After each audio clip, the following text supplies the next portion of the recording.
Ancient civilizations, built on volcanic landscapes, fiery foundations, living on the edge. Imagine this. You're chilling in your village, farming, building, living your best life, and boom, there's an active volcano right next door, ready to erupt at any moment.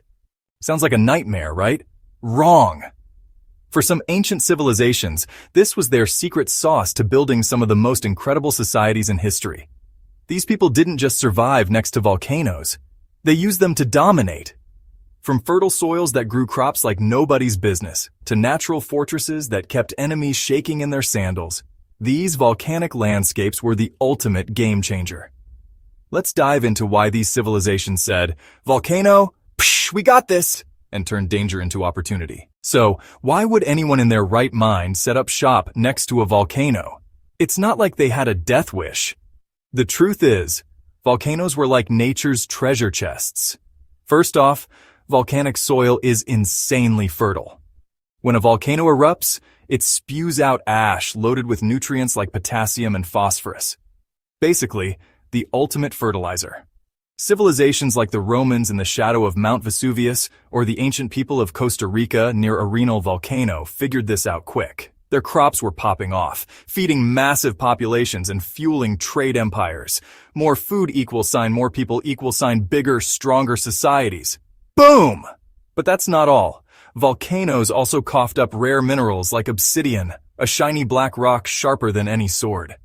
The Mesoamerican civilizations, like the Olmecs and Maya, were obsessed with this stuff. They used it for tools, weapons, and even crazy accurate mirrors for rituals. Imagine having a blade so sharp it could cut through anything, all thanks to the volcano in your backyard. Plus, the lava flows and ash deposits created unique building materials. The Romans mixed volcanic ash with lime to make a super strong concrete that's still standing today. Talk about next-level engineering. And let's not forget the strategic advantage. Volcanoes often meant high ground. Picture this.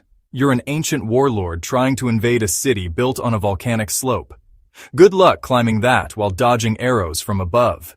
Places like the ancient city of Rapa Nui, Easter Island, used their volcanic cliffs as natural defenses, keeping invaders at bay. It's like living in a fortress built by Mother Nature herself. But here's the catch. These volcanoes could erupt at any moment. One day you're farming, the next you're dodging lava flows.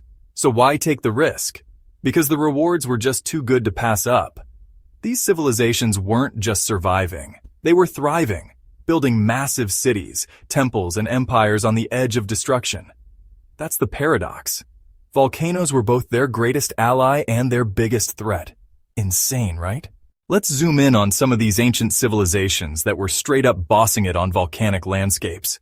We're talking about people who looked at a smoking mountain and said, "Yeah, that's home." You've heard of Pompeii, right? That Roman city that got buried by Mount Vesuvius in 79 CE? Well, before that disaster, the Romans were living large around Vesuvius. The region of Campania was like the breadbasket of the Roman Empire, thanks to the crazy fertile volcanic soil. They were growing grapes, olives, and wheat, like it was nobody's business, feeding the empire and raking in the cash. The Romans even built villas and bathhouses right on the slopes, flexing their wealth and engineering skills. But it wasn't just about farming. The Romans used volcanic materials to revolutionize construction. Their secret weapon, pozzolana, a type of volcanic ash that, when mixed with lime, created a concrete so strong it could withstand earthquakes and time itself. Structures like the Colosseum and the Pantheon, built with volcanic power. Even when Vesuvius erupted and buried Pompeii, it preserved the city like a time capsule, giving us a front-row seat to Roman life. Talk about turning a disaster into a history lesson. Now, let's jet over to the middle of the Pacific Ocean to Easter Island, home of the iconic Moai statues. The Rapa Nui people built their society on a volcanic island with not one but three major volcanoes, Rano Kau, Taravaka, and Poik. These volcanoes weren't just scenery, they were the backbone of their civilization. The Rapa Nui quarried tuff, a soft volcanic rock, from Rano Raraku to carve those massive Moai statues, some weighing up to 80 tons. These statues weren't just art, they were symbols of power and connection to the gods. The volcanoes also provided fertile land for crops like taro and sweet potatoes, which kept the population fed. And those volcanic cliffs? They made Easter Island a natural fortress, protecting the Rapa Nui from invaders. But living on a remote volcanic island wasn't all smooth sailing. Resources were scarce, and eruptions could disrupt life. Yet the Rapa Nui adapted, using every inch of their volcanic home to create a culture so legendary we're still obsessed with it today. Over in Central America, the Maya were doing some next-level stuff with their volcanic landscapes. The highlands of Guatemala, packed with volcanoes like Pacaya and Fuego, were prime real estate for the Maya. The fertile soils grew maize, beans, and squash, feeding their massive cities like Tikal and Copan. But it wasn't just about food. The Maya saw volcanoes as sacred. They believed these fiery mountains were gateways to the underworld, home to gods and spirits. The Maya built their temples and observatories on volcanic slopes, aligning them with the stars and the peaks for maximum spiritual vibes. They even used obsidian from volcanic deposits for everything from knives to ritual bloodletting tools. Yeah, it was intense.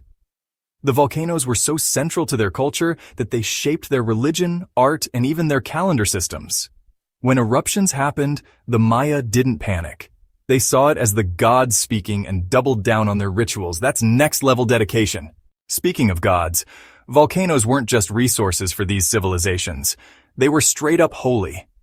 Across the world, ancient people saw volcanoes as the homes of deities or portals to the divine. The Greeks believed Mount Etna in Sicily was the forge of Hephaestus, the god of fire and metalworking. The Hawaiians revered Pele, the goddess of volcanoes, who they believed controlled the lava flows of Kilauea.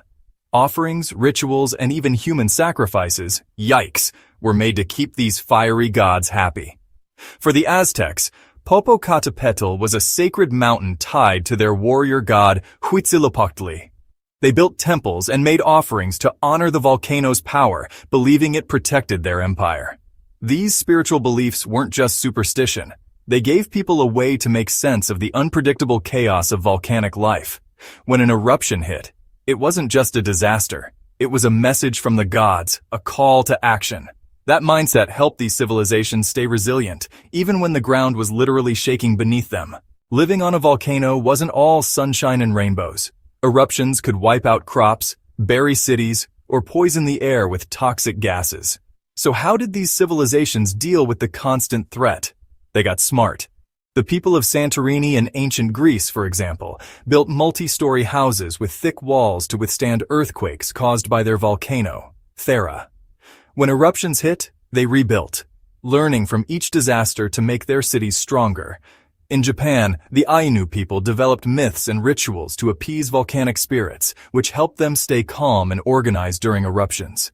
They also built their villages in strategic spots, away from lava flows, but close enough to benefit from the fertile land.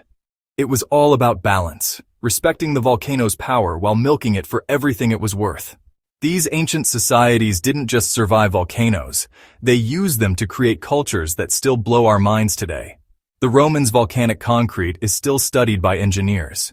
The Rapa Nui's Moai statues are a global icon. The Maya's temples and calendars are still unlocking secrets about their genius. These civilizations took the ultimate gamble, building their lives on the edge of destruction. And somehow, they won. So next time you hear about a volcano, don't just think of danger.